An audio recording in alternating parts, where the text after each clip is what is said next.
एक दिन एक अजीब सा लंबा चौड़ा आदमी बौनों के देश में आ धमका। उसने आते ही सबको बताया कि इस पूरी दुनिया को उसी ने बनाया है।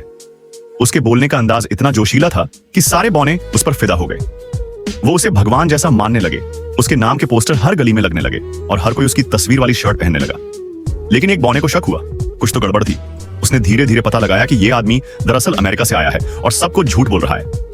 वो सीधा राजा के पास गया और सारी सच्चाई बता दी। राजा को बहुत गुस्सा आया। उसने उस धोखेबाज को सबक सिखाने का फैसला किया और अल्बर्ट नाम का एक जबरदस्त ताकतवर रोबोट बनवाया। जैसे ही लड़ाई का दिन आया, वो बड़ा आदमी रोबोट को देखकर हंसने लगा। उसे मजाक समझ रहा था। लेकिन जैसे ही लड़ाई शुरू हुई, वो आदमी पूरी ताकत से रोबोट को धक्का मारता है, लेकिन वो उसे 1 इंच भी नहीं हिला सका। हालत ये हो गई कि वो आदमी भागने की कोशिश करने लगा, पर रोबोट ने उसे दबोच लिया।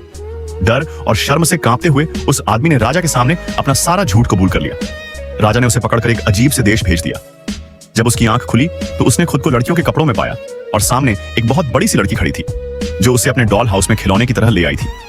वो बुरी तरह घबरा गया, पर तभी उसका एक पुराना दोस्त आया और उसे बताया कि उसकी बीवी को भी राजा ने किडनैप कर लिया है।